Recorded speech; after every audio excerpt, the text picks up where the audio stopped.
versículo 1. Leia a palavra de Deus. Senhor, quem habitará no teu tabernáculo?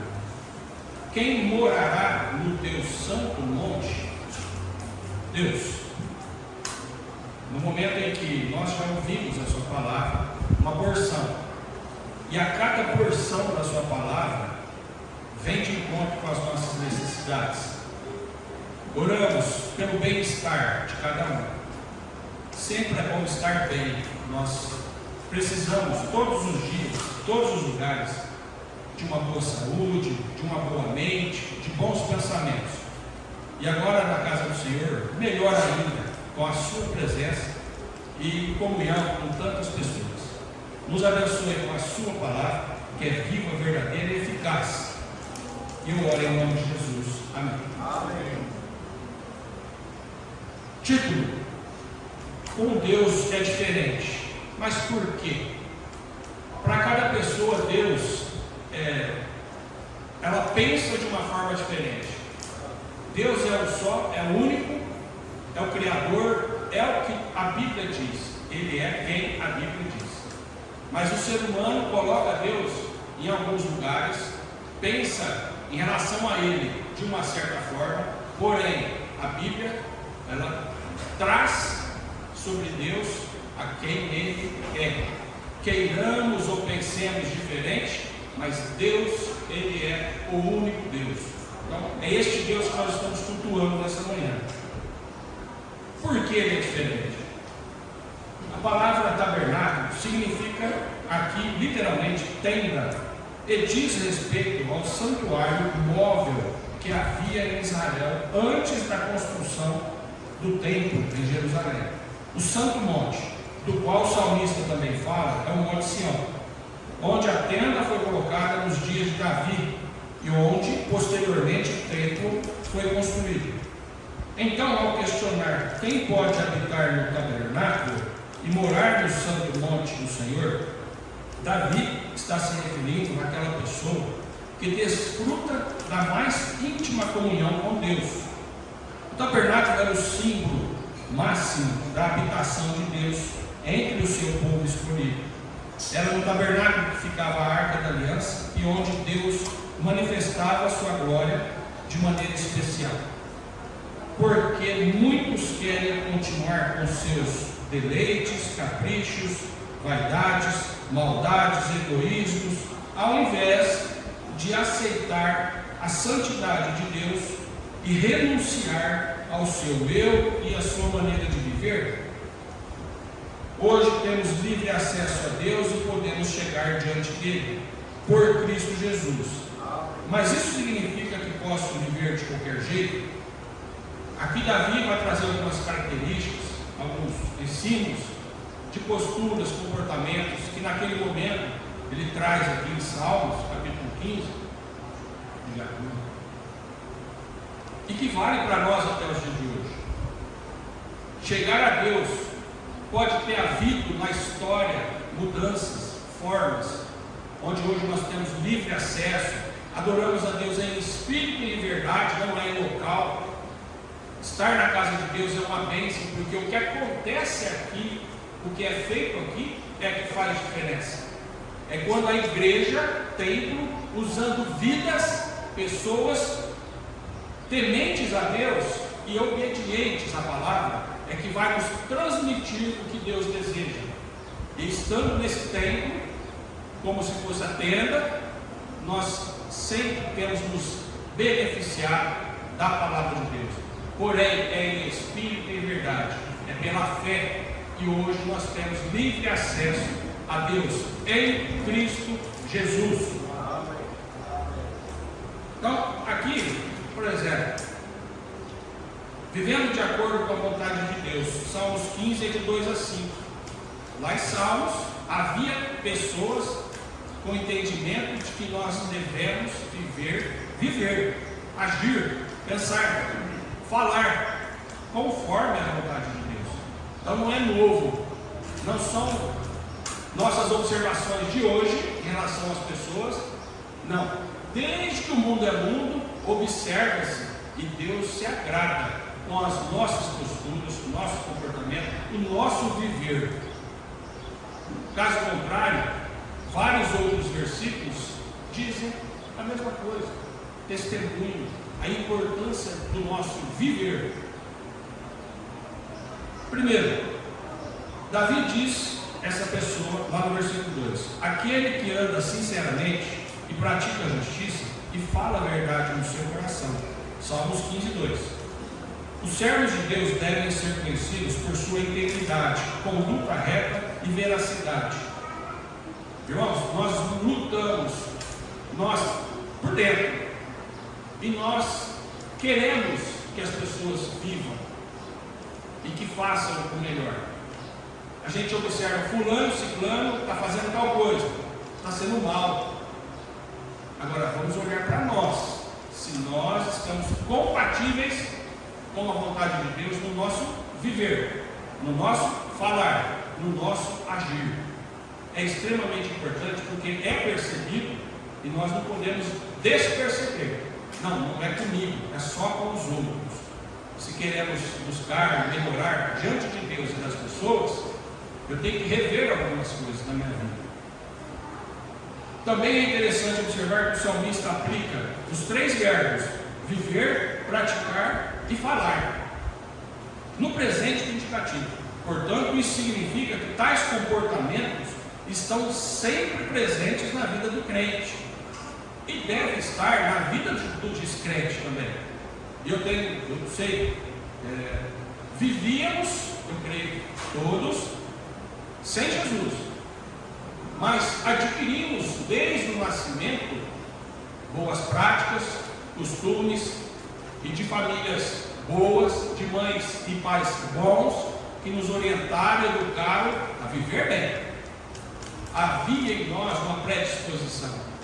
Com o decorrer do tempo, as pessoas vão modificando a sua maneira de viver. Alguns optam por fazer o mal e outros por tentar pelo menos fazer o bem.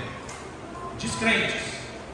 E agora que somos filhos de Deus, onde nós devemos nos preocupar sim em fazer a obra de Deus, evangelismo, levar Jesus para as pessoas, a vida eterna tem que ser apresentada, mas nunca esquecermos do nosso viver, porque faz diferença. No mínimo, agrada as pessoas, ou melhora o ambiente. O viver meu está relacionado com as pessoas ao meu redor, e é o seu também.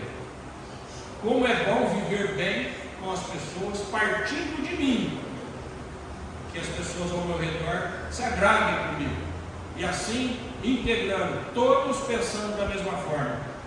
O lar fica quase no céu, a igreja melhora muito, o ambiente de trabalho, harmonia, respeito a lideranças e hierarquias e produtividade, tudo isso estão ligados, interligados, e depende do meu viver. O segundo ponto, em segundo lugar, Davi diz que a pessoa que habita na presença de Deus, aí no versículo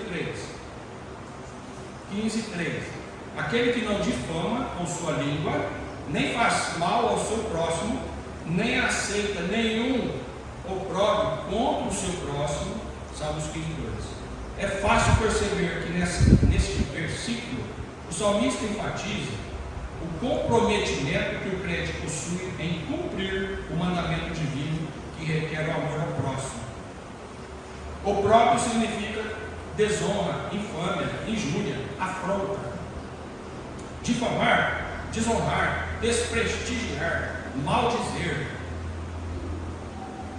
Não tem como eu virar as costas para essa necessidade. Não é empurrar a vida com a barriga, porque isso faz diferença. Da minha boca não pode sair de qualquer jeito as coisas, palavras.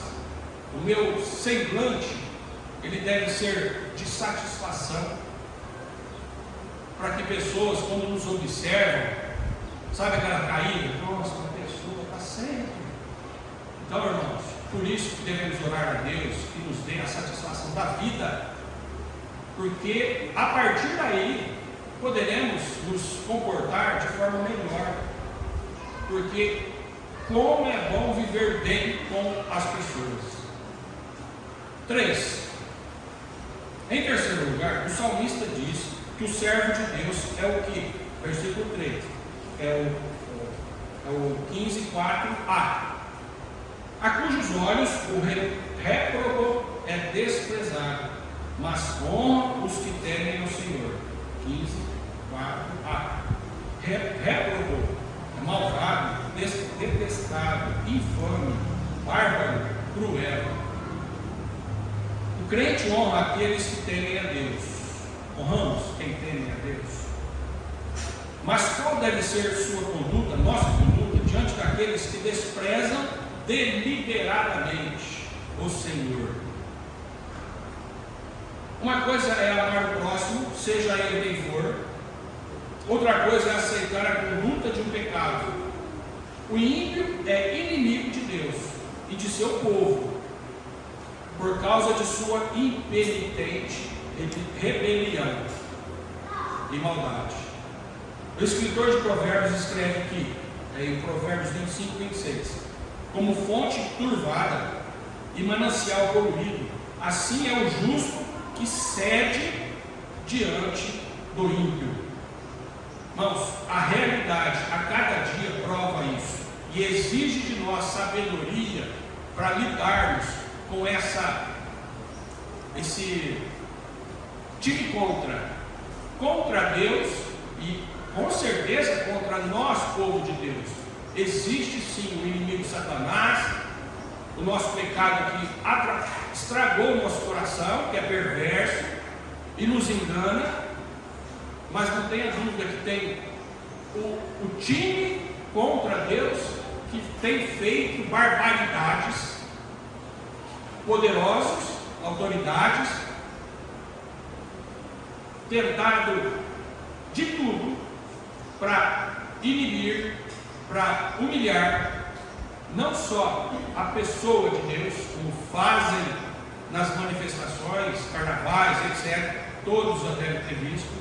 Ali estão os ímpios que estão contra o que é de Deus, contra a pessoa de Deus.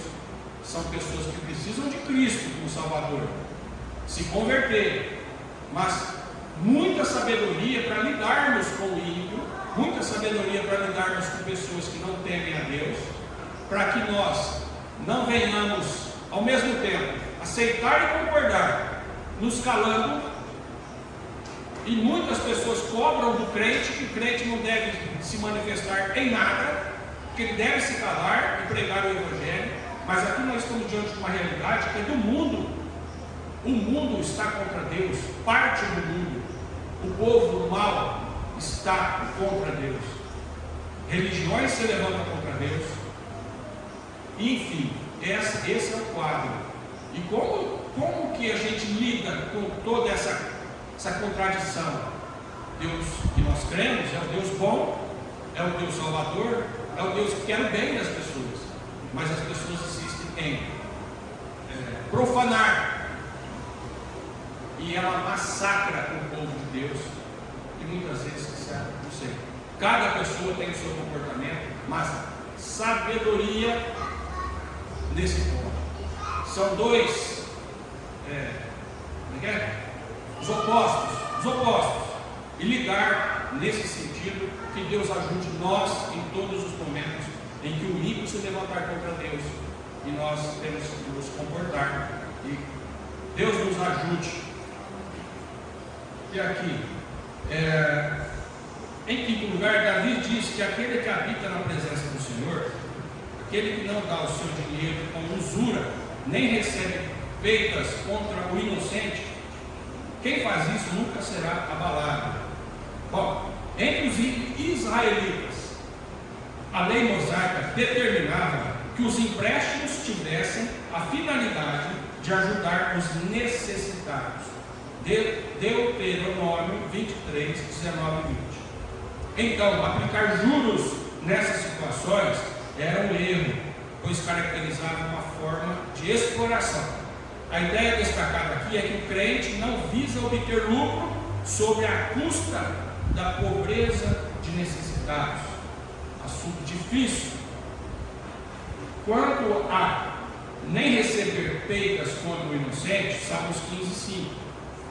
O salmista se refere à prática daqueles que aceitam, ou não dinheiro, vantagens, nascer, para testemunhar contra uma pessoa inocente. Nos tempos antigos Testamento, a palavra de uma testemunha tinha um peso muito grande na condenação de alguém. Então, às vezes, pessoas perversas podiam armar para o inocente, comprando falsos testemunhos para condená-lo. Nabote é um exemplo de alguém que foi condenado com base em falsos testemunhos. Irmãos, pensa que é difícil? Não, nós sabemos que não é. Às vezes, por muita amizade com alguém, você comete injustiça que transfere para outra pessoa a culpa. Em algumas vezes, já é algo judicial, pessoas vão lá para prejudicar alguém, seja uma parte, seja outra, em troca de algum benefício, ou vantagem, ou emprego, ou sei lá o que. Conclusão. Por fim, o salmista conclui, afirmando que quem faz isto que? Tudo que é necessário fazer para fazer a vontade de Deus. A nossa dedicação tem que ser para fazer a vontade de Deus. Temos que lutar contra muita coisa, mas o foco tem que ser qual é a vontade de Deus. As pessoas que são caracterizadas por essas qualidades estarão sempre seguras para chegar na presença de Deus. Elas temem a Deus, cumprem os seus preceitos e por isso habitam constantemente na presença de Deus. Que o pecado, em geral, não interfira na nossa convivência e não religiosidade. Religiosamente, eu me dou como estou na presença de Deus. Mas intimamente, talvez falte alguma coisa. Então, que Deus nos ajude, nos abençoe com as nossas posturas em todos os lugares, para que sejamos luz e bênção, e entendendo que agrada o nosso Deus, porque isso nos dá segurança para convivermos no dia a dia, orarmos, ler a Bíblia, participar das coisas de Deus, da igreja. O viver nosso tem que ser em prol da obra de Deus e do povo de Deus, e cada um ajuste aquilo que tem que ser ajustado. Deus, glória ao Senhor.